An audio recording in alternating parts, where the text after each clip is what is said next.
Olá, irmãos e irmãs em Cristo. Venho aqui hoje gravar para vocês mais um vídeo do meu canal Revelando as Profecias da Bíblia.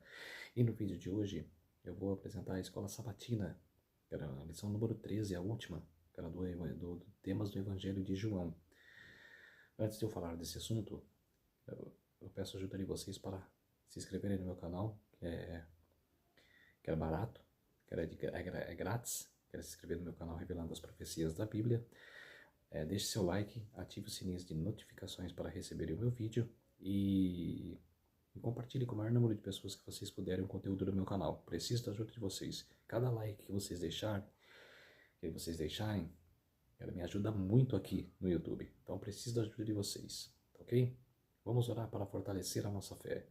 Querido Deus e Pai, muito obrigado por este dia do Senhor, o sábado. Começou ontem ao pôr do sol e que termina hoje ao pôr do sol. Muito obrigado, meu Deus. Fique comigo nesses minutos e segundos que eu vou apresentar a Tua Palavra. Essa lição maravilhosa da Escola Sabatina de temas do Evangelho de João, que é a última, Senhor. O último sábado do ano e a última lição também do temas do Evangelho de João. Por isso, meu Deus, tudo isso agradeço e peço em nome do meu Salvador Jesus Cristo. Amém. Então vamos lá, povo de Deus. Lição número 13, Epílogo, conhecendo Jesus e a sua palavra. Lição de sábado. Verso para memorizar. Vocês examinam as Escrituras porque julgam ter nelas a vida eterna, e são elas mesmas que testificam de mim. João capítulo 5, verso 39. O Evangelho de João, assim como o de Marcos, termina com o encontro na Galileia.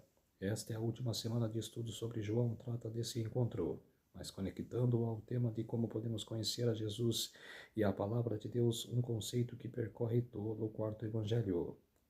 Embora os discípulos tivessem convivido com Jesus por mais de 3 anos, ainda estavam despreparados para a crucificação e a ressurreição. Ainda que Cristo lhes tivesse dito várias vezes o que aconteceria, infelizmente eles não acreditaram em sua palavra. Hoje podemos correr o mesmo risco de escutar ou até mesmo ler a palavra de Deus, mas não ouvirmos de fato. Não permanecemos nela e não obedecemos a ela. Ou seja, não aceitamos como a luz que deve guiar nossos pensamentos e nossas ações. E, infelizmente, é nesse ponto que muitos cristãos, às vezes, involuntariamente erram. Vamos examinar alguns dos ensinamentos centrais de João até que podem nos ajudar a ir além do mero conhecimento teórico de Jesus para, em vez disso, conhecê-lo melhor e nos aproximarmos cada vez mais dele e de sua palavra.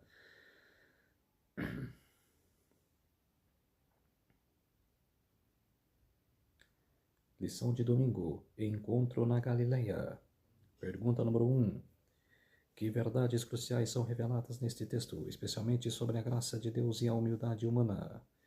João 20 termina mencionando o propósito do livro. Esse seria o momento natural para concluir o Evangelho, mas não há mais um capítulo que começa com alguns discípulos na Galileia. Pedro sugere que passe uma noite no lago. Parece que os velhos tempos voltaram e os discípulos regressam à pesca, mas naquela noite não pegaram nada.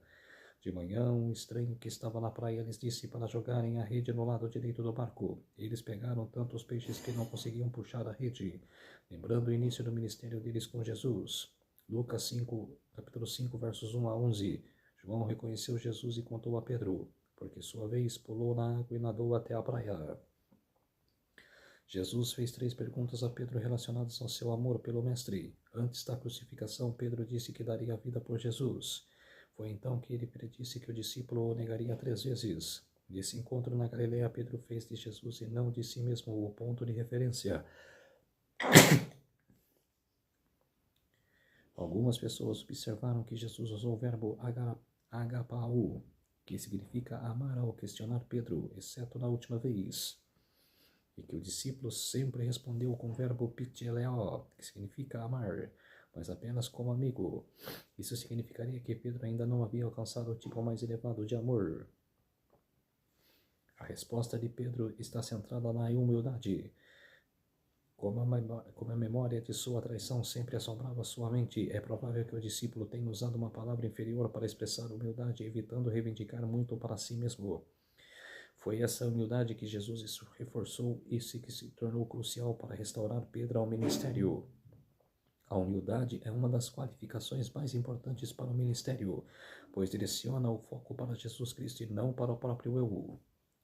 A restauração de Pedro e seu papel como líder na igreja são evidências de que Jesus ressuscitou. Seria bastante difícil explicar a preeminência de Pedro se o próprio Cristo não tivesse restaurado seu ministério na presença dos outros discípulos.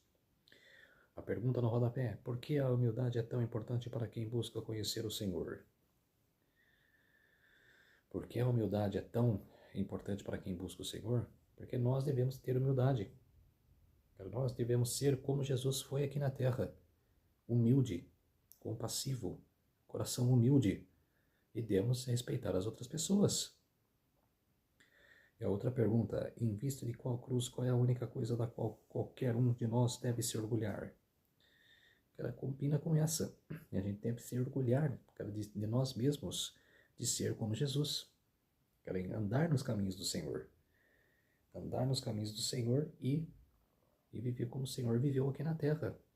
Com humildade, pregando a palavra.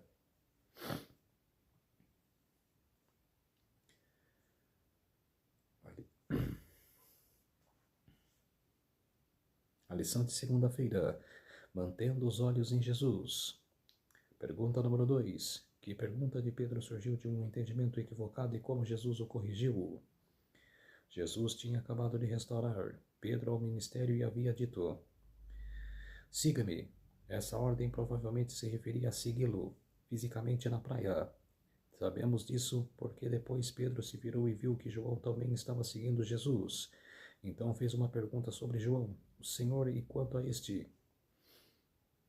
Jesus predisse como Pedro morreria. Parece que Pedro estava curioso a respeito da morte de João. Jesus redireciona a atenção do discípulo para uma questão mais importante: seguir a Cristo sem preocupar com o que aconteceria com o outro. Pergunta no rodapé: como a declaração de Jesus foi mal interpretada e como o apóstolo João corrigiu este mal entendido? Muitos dos primeiros cristãos entenderam mal o que Jesus disse. Isso está em João capítulo 21, verso 22. Eles concluíram que isso significava que Jesus voltaria antes de João morrer. À medida que João envelhecia, haveria uma crise se ele morresse. O que aconteceu? E Jesus não tivesse retornado. João corrigiu esse equívoco indicando que Jesus expressou uma hipótese quanto à sua vontade, em vez de fazer uma profecia sobre o que realmente aconteceria. A atitude de colocar o foco em Jesus em vez de outras pessoas é uma das ideias mais importantes do resto da lição desta semana. Jesus e somente Ele é nosso Salvador. As pessoas inevitavelmente irão nos desapontar e até nos magoar e ferir. As verdades estudadas nas lições de terça e quinta-feira abordam o tema da compreensão da palavra de Deus, visando conhecer e seguir a Jesus, que deve ser o nosso único mestre e guia. Por mais importantes que sejam o auxílio, conselhos e as orientações de outras pessoas. Pergunta no rodapé: você já ficou triste com alguém que admirava? O que aprendeu com essa experiência? A gente tem sempre amigos, né, que andam junto com a gente, que compartilha as coisas com a gente, né? A gente sempre anda junto.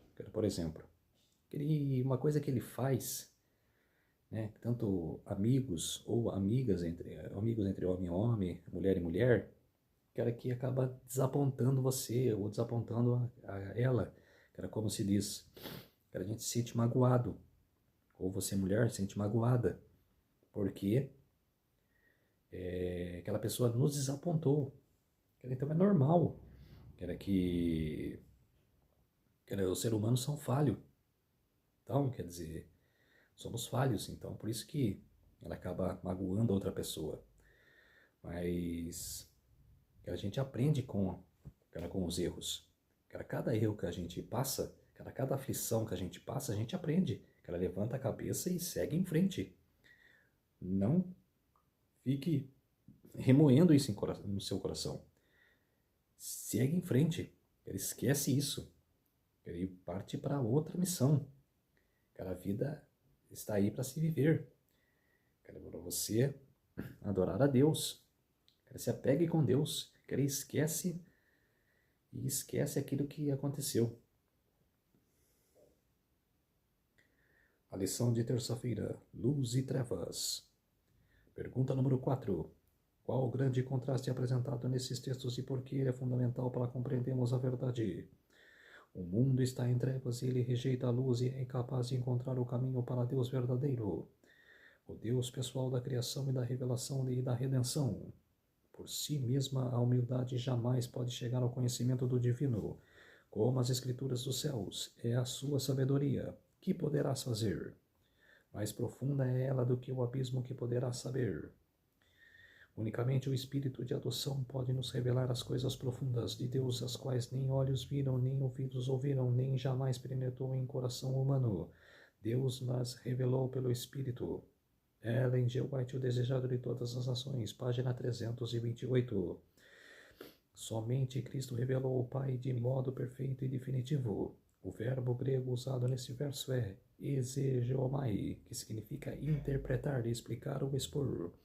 João mostra Jesus como mensageiro celestial, o qual explica o que significa conhecer o Pai. Somente por meio de Jesus conhecemos verdadeiramente a Deus. Pergunta número 5. Como Jesus descreveu o falso fundamento em que os líderes religiosos de Israel baseavam a fé? Os que não permanecem na verdade falam com base em suas ideias ou suposições. Eles entendem o significado de um texto unicamente a partir da perspectiva humana. Entretanto, nós devemos aceitar que Cristo é a luz do mundo e segui-lo no estudo e na interpretação da palavra. O diabo, porém, fala do que lhe é próprio. João 8:44. Se não estivermos atentos entregando-nos a Deus em fé e obediência, corremos o risco de fazer a mesma coisa que o diabo faz. Ler as Escrituras com base apenas em nossos desejos e perspectivas, o que é mais fácil e comum do que imaginamos. Pergunta no rodapé. Como você geralmente reage às verdades que desafiam suas ideias ou estilo de vida? Como eu reajo às verdades que desafiam as ideias e estilo de vida? Que antes, aquela verdade não me caberia. Eu negava a verdade. Mas quando eu descobri a verdade, nas profecias, na palavra de Deus, eu abracei de uma tal maneira que eu aceitei a verdade. Porque se antes eu negava umas coisas, negava sim, eu tentava ficar afastado da verdade, não negar, mas ficava afastado. Mas hoje já abraço a verdade, quer dizer, hoje não tem mais problema para mim. E a outra pergunta, de que maneira você deveria responder essas verdades? Poderia responder agora, que eu abraço a verdade e que vocês também devem abraçar. Estudar as profecias da Bíblia, estudar a Bíblia Sagrada. Essa é a verdade, a palavra de Deus é a verdade. Não tem outro caminho. Esse é o caminho. A verdade da palavra de Deus. Lição de quarta-feira. Teologia de cima ou de baixo. Pergunta número 6. Que problema levou o oficial a Jesus, o qual era a verdadeira questão envolvida? Aquele homem se aproximou de Jesus à luz do mundo, mas decidiu crer apenas se ele curasse o seu filho. Podemos dizer que a teologia deste homem era uma teologia vinda de baixo, pois tinha origem humana. A teologia de baixo estabelece critérios e padrões em relação a Deus e a sua palavra. As ideias humanas, embora falíveis, limitadas e subjetivas, acabam se tornando a autoridade final na interpretação da palavra de Deus. Que armadilha! A teologia do alto, por outro lado, reage com fé, assumindo desde o início a crença em Deus e sua palavra. Quando a Bíblia é aceita pela fé, ela se torna sua própria intérprete. Nosso guia para compreender e interpretar as Escrituras deve ser a visão bíblica do mundo, em vez das filosofias humanas. Pontos de vista humanos devem estar sujeitos à palavra, e não o contrário. Se desejamos crer em Jesus e no que ele disse, devemos crer nas palavras e das Escrituras. Se vocês permanecem na minha palavra, são verdadeiramente meus discípulos. Se duvidamos da palavra, ela permanecerá em nós. Quem me rejeita e não recebe as minhas palavras tem que o julgue. A própria palavra que falei, essa o julgará no último dia. Porque eu não falei por mim mesmo, mas o Pai que me enviou. Mas esse me ordenou o que dizer, o que anunciar. João capítulo 12, versos 48 e 49. Ouvir a palavra vai além de absorver informações. Significa fazer a vontade de Deus. Essa é a resposta ativa à palavra. Se alguém decidir fazer a vontade de Deus, saberá o meu ensino vem de Deus, ou se falo por mim mesmo. João capítulo 7, verso 17. Ouvir e praticar a palavra de Deus é uma expressão de amor a Ele. Se alguém me ama, guardará a minha palavra, e o meu Pai o amará, e viremos para Ele e faremos nele morada. João capítulo 14, verso 23. Pergunta no rodapé. Qual é a relação entre o amor de Jesus e a obediência? Qual é a relação entre o amor de Jesus e a obediência? Quer amor a Jesus, aceitar a Jesus em seu coração, quer em sua vida, e respeitar os mandamentos, guardar os mandamentos em seu coração, em sua mente, em sua alma. Essa é a obediência. Porque qualquer suposta obediência que não seja fundamentada no amor corre o risco de cair no legalismo. Se você não aceitar Jesus em seu coração e se você não obedecer os mandamentos, você está sujeito a tudo da coisa mundana. Ela está sujeita até a Satanás, que ela vai entrar na sua vida. Quer dizer, não deixe que ela aceite Jesus em sua vida e guarde os mandamentos em seu coração e sua mente.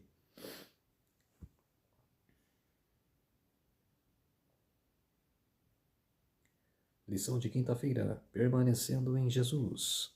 Pergunta número 7. Como é descrito o impressionante poder de Cristo para atrair? O Evangelho nos atrai a Jesus, mas somente se estivermos dispostos a conhecer a Deus e a fazer a sua vontade. Em João, as pessoas que se encontram com Jesus tinham duas reações. Aceitavam a luz e cresciam na fé, ou rejeitavam a luz e se aprofundavam na cegueira espiritual. Todos que se depararam com Jesus e fizeram escolhas em relação à verdade e à luz que ele trouxe. Nicodemos, a samaritana, o oficial do rei, o paralítico junto ao tanque de Betseba, os 5.000 alimentados com pães e peixes, os irmãos de Jesus, os líderes, o cego de nascença, Maria, Marta e Pilatos, entre outros. A teologia de baixo se inicia com argumentos humanos, visando determinar e examinar a existência e a natureza de Deus. A perspectiva humana falha, decaída e preconceituosa é colocada acima da visão divina, santa, perfeita e onisciente. A teologia de baixo desencaminha muitos e ainda fará isso, quando a sabedoria humana, buscando substituir a divina, tentará impor a falsa adoração. Apocalipse capítulo 14, versos 1 a 12. Pergunta número 8. Qual é o segredo do crescimento e da saúde espiritual? O segredo é permanecer conectado a Jesus. Ele é o Verbo, ou a Palavra de Deus, o pão da vida, a luz do mundo, a porta das ovelhas, o bom pastor, a ressurreição e a vida, o caminho, a verdade e a vida, e a videira verdadeira. 3 pessoas da divindade, assim como sua palavra, a Bíblia, são como irmãs. Se não resistirmos, tanto Deus quanto a sua palavra nos atrairão para si. A voz de Deus está nos falando por meio de sua palavra. E há muitas vozes que serão ouvidas por nós, mas Cristo reafirmou que devemos acautelar-nos dos que dirão: eis aqui o Cristo, ou ei-lo ali. Marcos capítulo 13, verso 21. Porque, com consequência, como saberemos que eles não têm a verdade, a não ser que levamos todas as Escrituras? Ellen G. White, Fé e Obras, página 49. Em seguida, devemos renunciar aos nossos próprios pontos de vista e nos submeter ao que é apresentado na Palavra de Deus. Estudo adicional. Estudo da sexta-feira. A perspectiva de Deus é diferente da perspectiva humana. O Senhor compartilha a sua perspectiva conosco por meio da Bíblia. Sobre o poder do Espírito, devemos escolher se andaremos nas trevas ou aceitaremos a luz de Cristo, revelada em sua palavra. Parte dessa escolha é a nossa entrega a Jesus pelo poder do Espírito. Deus, o Pai, nos revelou na vida, morte e ressurreição de Jesus a profundidade do seu amor. Conhecemos Jesus por sua vida, morte e ressurreição, foram registradas na palavra. Os anjos de Deus estão sempre indo da terra ao céu e do céu à terra. Os milagres de Cristo feitos em favor dos aflitos e sofredores foram realizados pelo poder de Deus por intermédio do ministério dos anjos, e é por meio de Cristo, pelo ministério de seus mensageiros celestiais, que recebemos toda a benção de Deus, tomando sobre si a humanidade. Nosso Salvador une seus interesses aos dos filhos decaídos de Adão, enquanto por sua divindade ele se apega ao trono de Deus. Isso foi descrito por Ellen G. White, O Desejado de Todas as Nações, página 105. Essa foi, irmãos e irmãs em Cristo, a lição do temas do Evangelho de João, as 13 lições. E na semana que vem, no sábado que vem, começará a nova lição da Escola Sabatina. Eu vou fazer no meio da semana. Eu vou botar um pouco de segredo para vocês. No meio da semana eu farei uma chamada de vídeo revelando qual será essa nova lição da Escola Sabatina. Tá ok? Vamos orar para fortalecer a nossa fé? Querido Deus e Pai, muito obrigado por esses minutos e segundos que o Senhor esteve comigo. Fez-me de mim o seu servo, para apresentar essa lição maravilhosa, a verdade da sua palavra.